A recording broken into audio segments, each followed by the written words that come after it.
Teman-teman sekalian saya muliakan, saya pernah jumpa dengan seorang perempuan yang saya tulis di buku Bidadari Bumi 1. Namanya Hubabah Umairah. Saya menyebutnya dokter hati. Jadi sekalian, satu hari saya sudah menikah. Saya menikah waktu itu udah sekitar 1 tahun, belum ada anak. Saya bawa rombongan berziarah ke Kota Tarim. Waktu itu saya open trip ya, buka siapa aja yang mau ikutan ziarah ke sana, saya pimpin gitu. Sekarang maaf nih ya, kalau mau ke Tarim berangkat aja dah, nggak usah nungguin saya. Karena saya sekarang udah nggak buka trip lagi gitu, buka perjalanan lagi, nggak bimbing perjalanan seperti itu lagi.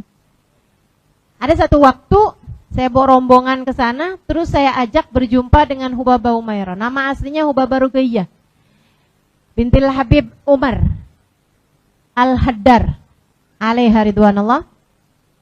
Saya bawa perempuan-perempuan ke sana dan saya bawa laki-laki juga ke sana, tapi waktunya berbeda-beda gitu ya. Yang laki-laki dipimpin sama salah satu habaib, yang perempuan saya yang pimpin, saya bawa jumpa sama Hubabah Umairah. Habis semuanya bicara sama Hubabah Umairah, dan itu subhanallah. Orang tuh kalau deket sama Allah emang jadi pinter, teman-teman.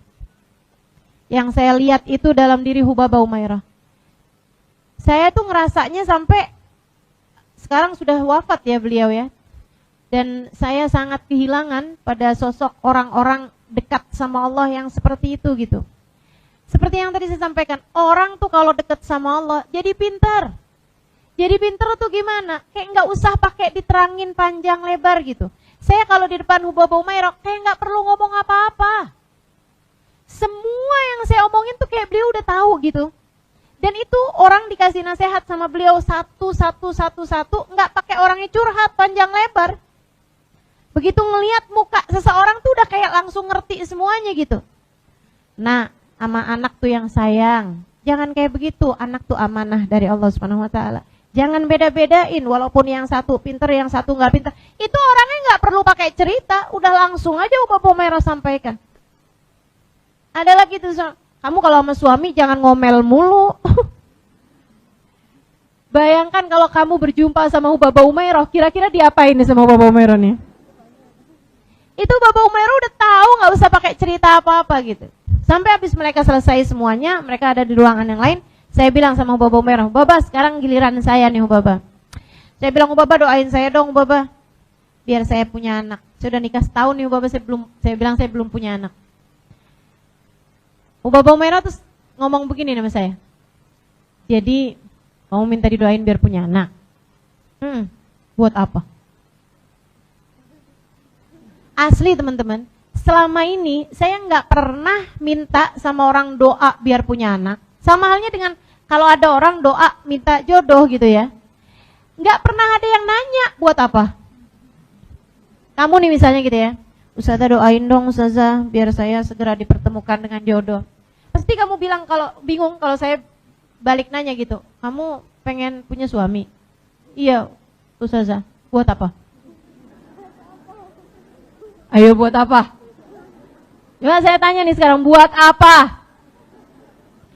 Biar yang nafkahin saya. Kamu lupa hanya Allah satu sang pemberi rizki. Iya juga ya. Bingung, buat apa coba? Ayo coba kepikir jawaban buat apa kalau urusan jodoh. Jadi Hubabah tuh nanya gitu kan, kamu pengen didoakan biar punya anak Halimah? Betul Hubabah, saya bilang. Saya cukup dekat sama beliau sehingga beliau udah langsung panggil nama gitu kan. Terus kata Hubabah, buat apa? Saya mikir gitu. Dan karena saya waktu itu juga sudah ustazah, saya jadi mikir gitu, jawaban apa nih yang syar'i? Biar kelihatan jawabannya yang ustazah banget gitu kan. Tapi kalau misalnya saya jawab biar ada yang lucu bisa saya main-mainin gitu kan, bukan jawaban ustazah itu. Jadi saya bilang gitu, biar ada yang mendoakan kalau saya meninggal dunia. Syar'i belum? Syar'i. Jawaban ustazah bukan? Ustazah. Hubabah Umairah nanya gini nih, inti itu dari sini lah. kamu ngajar kan selama ini? Saya bilang, iya Bapak, saya ngajar. Saya ngajar dari 20 tahun yang lalu, teman-teman. Jadi nih di hadapanmu ini seorang perempuan yang sudah sangat tua. Kelihatannya saya ke umur berapa? Kamu tertipu. Kebayangkan saya ngajar di Indonesia aja udah 20 tahun yang lalu gitu. Dan sebelum itu saya ngajar di Kota Tarim 4 tahun. Kebayangkan tua saya nih kayak apaan. Jadi Bapak Umairah tahu gitu. Saya bahkan udah ngajar dari di Tarim. Dia bilang, kamu ngajar kan Halimah? Saya bilang, iya Bapak, saya ngajar. Itu yang kamu ajarin, menurutmu kalau kamu meninggal dunia gak akan doain kamu? Iya juga sih. Bingung saya bilang, iya sih Bapak. Terus buat apa kamu punya anak? Biar ada yang melanjutkan dakwah saya Bapak kalau saya meninggal dunia.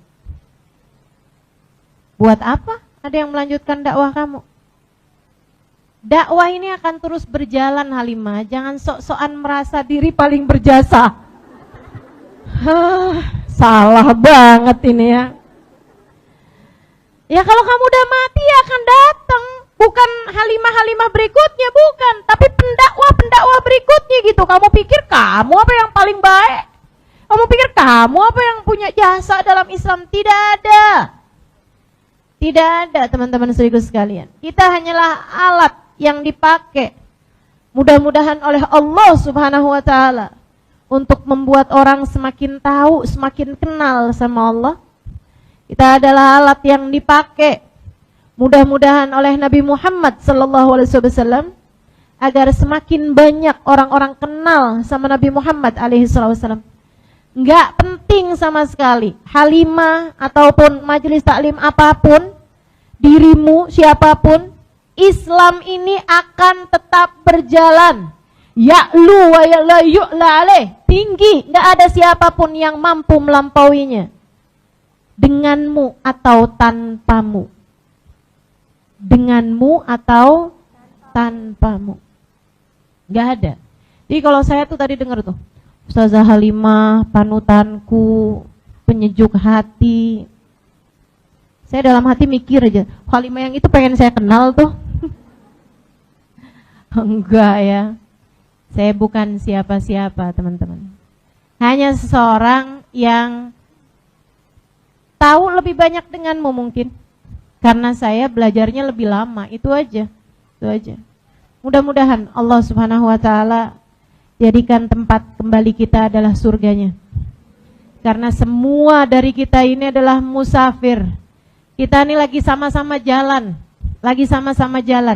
menggapai ridha Allah Subhanahu wa Ta'ala, menuju ridha Allah Subhanahu wa Ta'ala. Mudah-mudahan Allah terima kita, Rasulullah terima kita. Dan mudah-mudahan kita menjadi seorang hamba yang dimuliakan olehnya di dunia hingga di akhirat nanti insyaallah. Amin ya rabbal alamin. Karena nilai kita ini sebenarnya bukan pada bagaimana orang menilai kita. Nilai kita itu hanya satu, Allah Subhanahu wa Ta'ala. Ini semuanya nih kita nih sama-sama lagi dinilai sama Allah Subhanahu wa Ta'ala. Liyabluwakum ayyukum ahsanu amala. Untuk Allah mau lihat siapa di antara kalian yang bisa berbuat kebaikan gitu.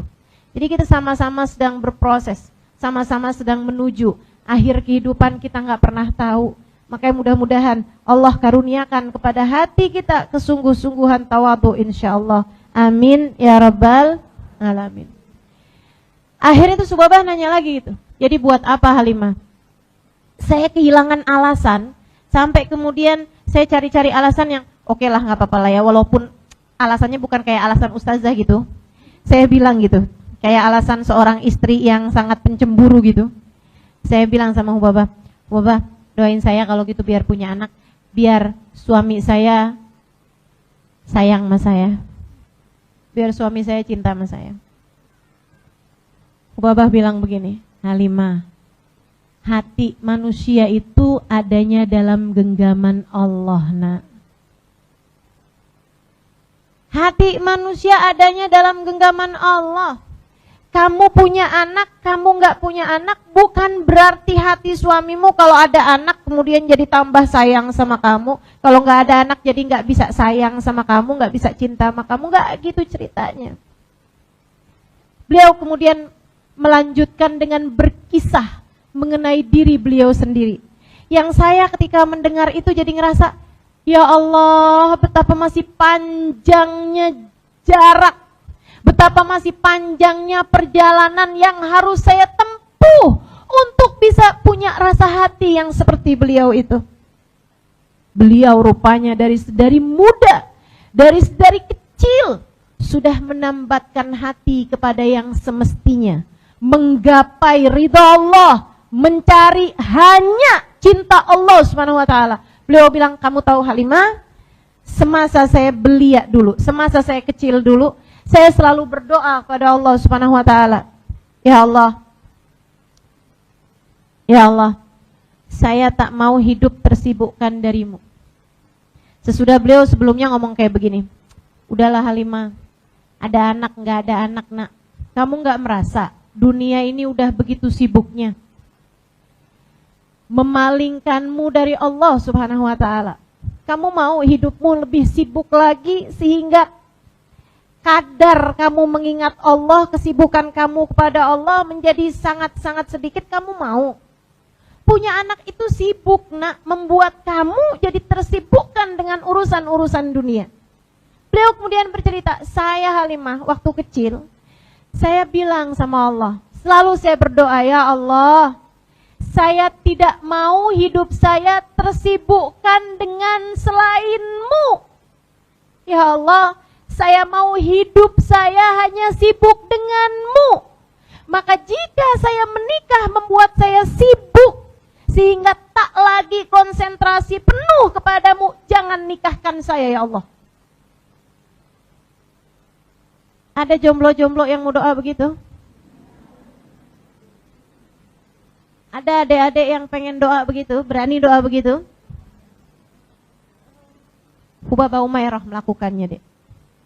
Ya Allah, saya tak mau hati saya sibuk dengan selain-Mu. Sehingga kalau saya menikah membuat saya sibuk dengan selain-Mu, jangan nikahkan saya ya Allah. Tapi Allah kemudian menikahkan saya, Halimah.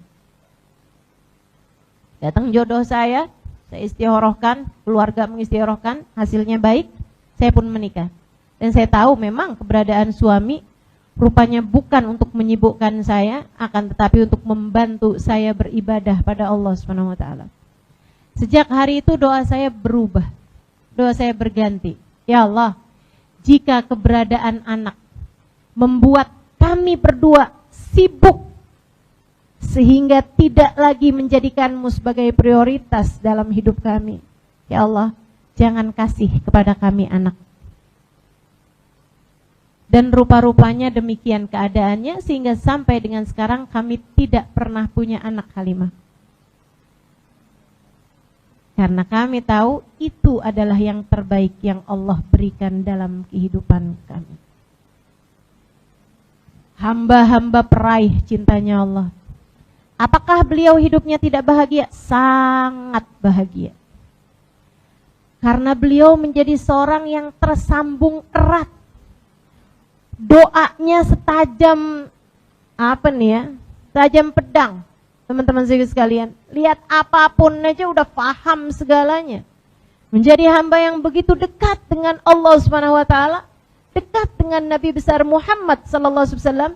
Hidupnya ma bainahu wa bainallah, hidupnya antara dia dengan Allah Subhanahu wa taala, jalla jalaluhu wa ta'ala.